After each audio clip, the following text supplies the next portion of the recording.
இடத்திலே சந்தேகத்தை உண்டு பண்ணிய போது சந்தேகத்தை ஏற்படுத்தி விடுகிறார் அம்மா. ஆமா சந்தேகம் ஏற்படுத்தி விடுறதுல காரணம் என்ன? என்ன காரணம்? உங்களை கூட்டிட்டு போயிருக்கலாம் அல்லவா பகவான். ஆமா பகவான் உங்களை தனியா விட்டுட்டு போயிருக்காருன்னா உலகத்துல பட்டினியா போட்டுருவாங்க. தனியா விட்டுருக்காருன்னா அவர் படி இலக்க போல என்று சொல்லி நாரதர் மகாமுனிவர் சொன்ன போது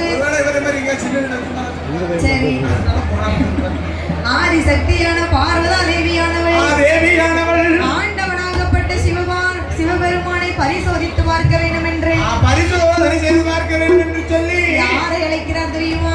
யாரையும் அழைக்கின்றார். காருமையா விஸ்வகர்மா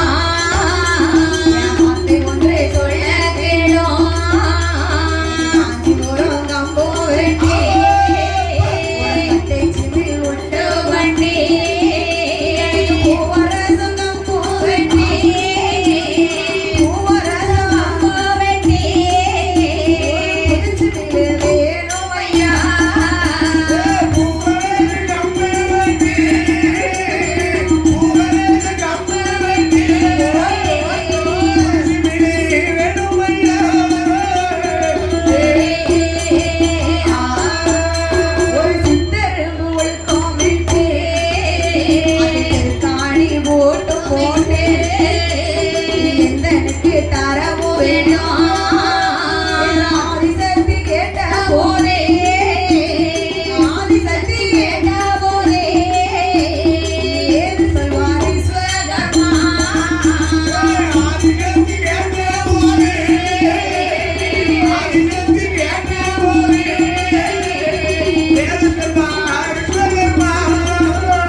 சொல்லி விஸ்வகர்மனை அழைக்கிறார்.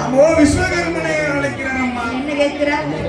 காஞ்சிபுரம் கம்பு வெட்டி ஒரு கட்டை சிமிழ் உண்டு பண்ணி எனக்கு ஒண்ணு வேணும். விஸ்வகர்மன் யாரு தெரியுமா? யாரு தெரியுமா? ஆண்டவன் எச்சிக்கண்ணிலே உதித்த பிள்ளை. 5 வேளைக்கு அதிபதி. ஆமாவோ ஆமையா. என்ன வேலை? காலத்துல தொங்கப்படுறாங்களே பெண்கள். ஆண்கள். செய்யணும்னு சொன்னா ஐயாதான் வரணும். விஸ்வகர்மா தான் வரணும். ஆமாவோ ஆமையா. உள்ள இருக்கிற ஆத்தால கையெடுத்து கும்பிட்டு வணங்குறோம். ஆமா. நல்லா இருக்கவள கடவுளா ஆக்கி வச்சிருக்காரு. சரி. யாரு? அதுக்கு அவங்க தான் வரணும். அதுக்கு அவர் தான் வரணும். இப்படி 5 வேளைக்கு அதிபதியாக இருக்கிறார். சரி. விஸ்வகர்மனை வரவழைத்து காஞ்சிபுரம் கம்பு வெட்டி ஒரு கட்டை சிமிழ் வேணும் ஐயா. கட்டை சிமிழ் வேணும் ஐயா. ஒரு கம்பு வெட்டி ஒரு புதுச்சிமிழ்